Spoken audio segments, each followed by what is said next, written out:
What's up, everybody? Welcome to a new video.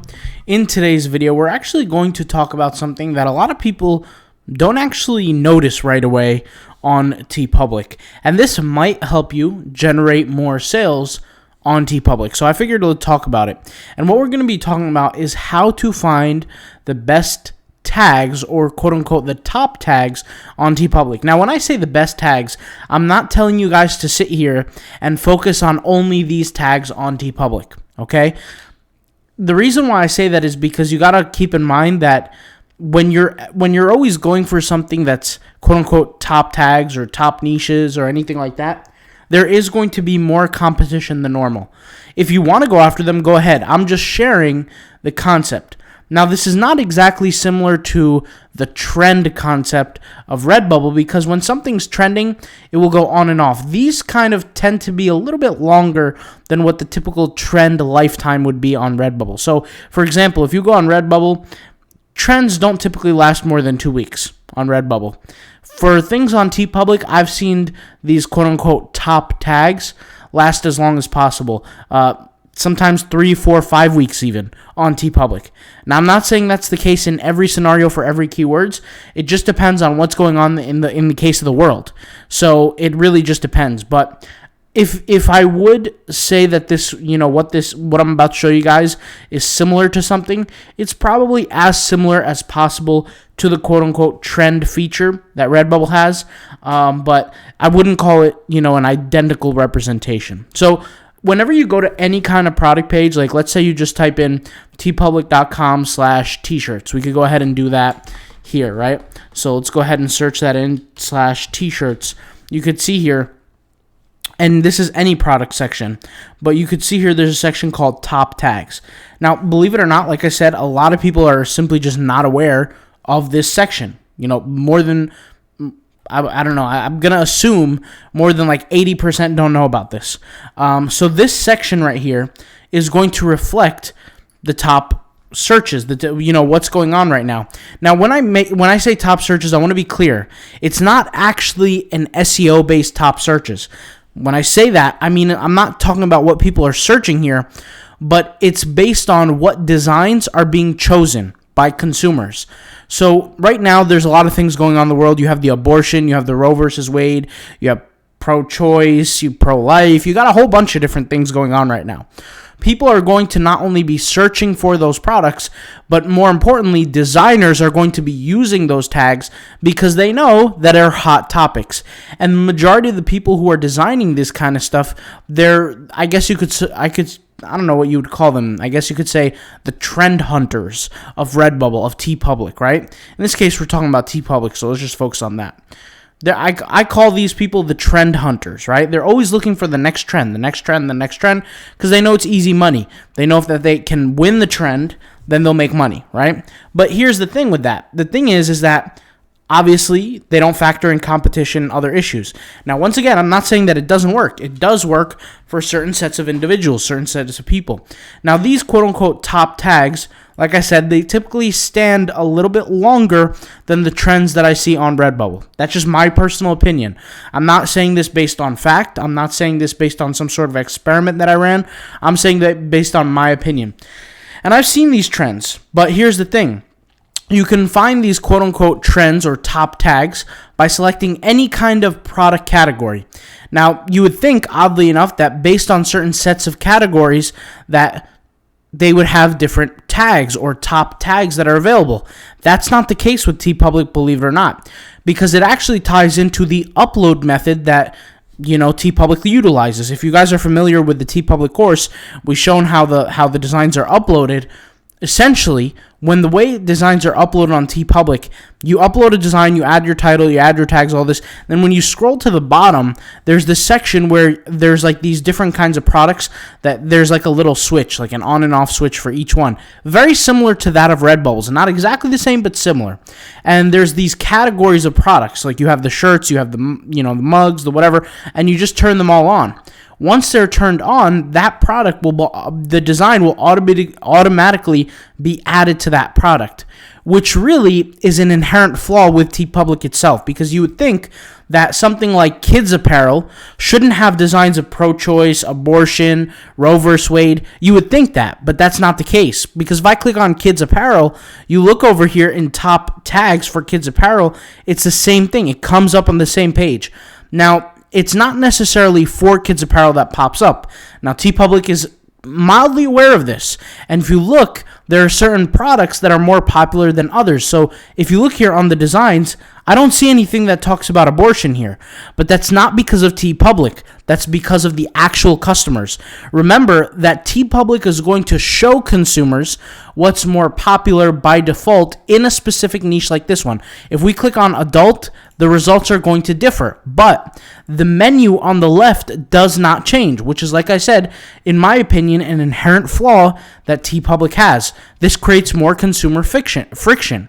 But once again, I'm just, I guess you could say a vagabond of print-on-demand websites. So that doesn't necessarily mean that anybody's going to take my advice from the Teepublic business. But I think they're leaving money on the table by not having this section change automatically based on the results are being shown through the specific selection that is presented. Meaning, let's say kids' t-shirts. In my opinion, these kinds of sections here should be different, and it's easily programmable. You could ask any kind of developer. It's easily changeable, but that's not the case with Teepublic. So when you look at top tags here, and you select kids' shirts, let's just say, for example, pro-choice. Well, if I select pro-choice here, in the kids' t-shirt section, these are not going to be nearly as profitable as just regular kids' shirts that just show up. Because think about it. How many parents out there in the world today are willing to purchase an abortion kids t-shirt and send their kid to a school wearing an abortion t-shirt? It's not too many. So you want to keep this idea here with a grain of salt, especially if you're watching this, you're from a different country, and maybe there's a language barrier, not sure what certain things are. You want to do the research for every keyword. So for example, let's just say I was born in the Philippines. Actually, that's a bad example because a lot of people in Philippines speak English. Let's say I was born in, I don't know. I mean, let's make something up here. Austria, right? And I see this shirt that says pro-choice tags. It's important to actually understand what it means and view them in different categories. So, for example, and they're 9 times out of 10, guys, they're going to be the same here. So, like, for example, you could see that these are the kids' shirts, right? You have abortion, Supreme Court, pro-1973 Roe, like different shirts like that. If I go here to adult apparel, right, and I just go over here to pro-choice and I click on it, same thing, right? Nothing changes. Why is that? It's like I said, because the whole tag section, the way people are uploading, all this kind of stuff causes inherent problems. So what you want to do is you want to study what these actually tags are before you start uploading to them. And just because they're quote-unquote top doesn't necessarily mean that they're the best scenario. But if I search for something totally normal, right? If I search for, let's say, fish, okay? And I look over here, here are now related tags. So this does change. So it clearly does show that Teepublic has the functionality to make the changes here, right? But that could confuse people. People can, like, let's say a beginner who's on Teepublic, who's trying to do some research, and he clicks on kids apparel. He want to make some kids designs, and he looks down and he sees a bunch of tags here. Might get confusing, right? So this is a section, guys. This section right here is changing in certain circumstances. If we search for a keyword, it will show the top tags that are related to the tag that you searched, right? I actually should have put this in the Teepublic course, to be 100% honest, but, we'll leave it the way it is. Top tags, these will change in the event that you search a certain keyword. In the event that you click on certain categories here, they will not change. So if I click on home goods here, you can see here, top tags are the same. Now, between me and you, let's think logically. For home goods, like a poster, do you really think people are buying pro-choice, abortion rights, Roe vs. Wade? Do you think people are buying those things as posters? The answer is logically no. Who's going to get a poster on their wall, unless you're really, really into that kind of thing, and have stuff that says, like, I'm pro-choice, or abortion is bad, or abortion is good, whatever the case may be, right? Probably not going to happen. That's why if we actually click on the category and we ignore this section, we can click on this, and these are the top most popular posters and art. So what does that really tell us? Like I said, well, what this tells us and what we can infer from the situation is that this section here with the top tags, in the event that the top tags are actually selected, they are the top tags not by what consumers are purchasing, but by what designers are tagging, if that makes sense. And we look at that in the same notion when we search a product, right? When we search for the keyword fish, for example, right? We see the related tags, not by what consumers are purchasing once again, but what by designers are using as specific keywords, which comes back to, like I said, tag nomination. Now, if you think critically, put two and two together, right? When a design is selected here with a bunch of tags, the algorithm, the Teepublic algorithm chooses tag nomination. It chooses what tags you are rightfully allowed to rank in and what tags you're not rightfully allowed to rank in. And based on the more designs that are constantly being uploaded, the tags that you are rightfully allowed to rank in are going to change over time, because we know from the Teepublic tagging course, and I've spoken about this within the course, that the tags, right, that are chosen are not chosen because of some sort of artificial intelligence system, but through longitudinal data over a long period of time, studied to see, okay, relevancy applies in XYZ circumstance. And I'm not going to go too deep into that, like I said, but you want to look too deep when you're designing.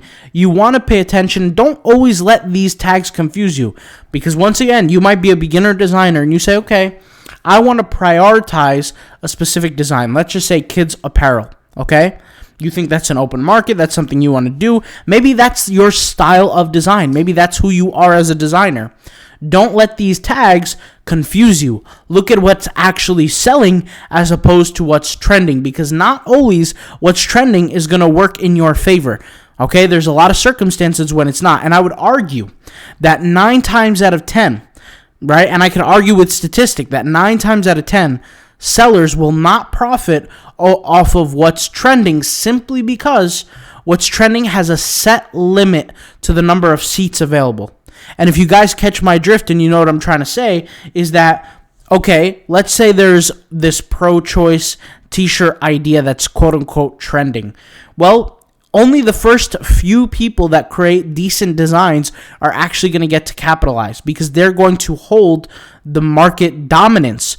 How often do you make a search on any algorithm and go to page 5, 6, 7, 8, 10, 20, 30, 40? You typically don't, unless you're looking for something extremely specific and you know that it exists. That's extremely important. But 9 times out of 10, the customers are not knowing what's out there. They don't know what's out there, and they're looking for what may please their eye at the moment, right?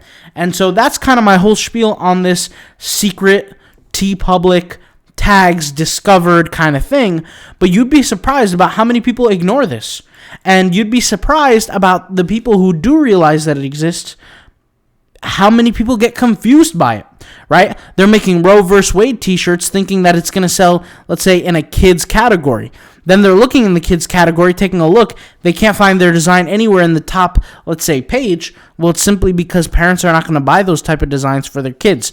And once again, through longitudinal data with teepublic.com, we know what sells and what doesn't based on certain categories, based on certain tags, based on all that kind of data. And so we can also get an idea of what works and what doesn't. So if I want to make a kids type of design, then I might try to go the cartoon route. I might try to create some cartoon type of design to get the kids going and like the certain kind of design. More importantly, get the parents to buy the kids for shirts for the kids. But if I'm focused on, okay, creating a design for, let's say, adults, and by the way, when I say focused, I don't want to confuse you guys. When you create one design, it can apply for all different products. Like if I create a design, it can apply for adults, it can apply for kids, it can apply for masks, it can apply for home goods, it can apply for all that. But sometimes I do see that when you really dive deep into the niche, the needs of the niche, the needs of the consumers of that niche, that will increase your likelihood of getting the sale. If I create a design that is, I don't want to say monotonous because that's not the right terminology, but if I create a design that's indifferent, neutral to every category among Teepublic, it's hard to really have that design stand out unless we have really, really, really winning keywords, which is not most of the time. If you think about it, most of the time, people don't have that opportunity because they're just not aware of the circumstances. Now, granted, for the people who are in the Teepublic course, they might have a different circumstance because they're aware to different kinds of knowledge, but most people won't, right? And we're talking about the platform here. We're not talking about the fan base of this channel, which shout out to everybody who watches. But what I'm really saying here, like I said, is that when you create a design, think logically of the group that it would apply for the most. That will give you some success when it comes down to Redbubble. You don't want to be the guy or the girl who serves everybody on Teepublic. It's the same exact reason why I say niche down. If you think about it, when I create my motivational quotes and I sell them on designs, that's really not going to apply for a kid's apparel type thing, right? That's going to apply for adults. It's going to apply for maybe even home goods, for some wall art or some fan art, like this motivational text. That fits for a certain demographic, right? And if we know anything about Teepublic, we know the demographics, right? We can go on SimilarWeb. We can see the data. The point here is that there are certain things that you want to pay attention to with Teepublic. Hopefully this video, I don't know how long this video is, this 16-minute video kind of opened your eyes to some of the things. First of all, I heard from people, I was just talking about this yesterday, to some people privately, that they didn't even know this section existed. They had no idea. So I figured I'd say it. Free content, not in the course. I really should have added this to the course, but hopefully this video somehow inspired you, helped you out, motivated, etc. I'll talk to you guys later. Thank you guys for watching. Peace out. Bye.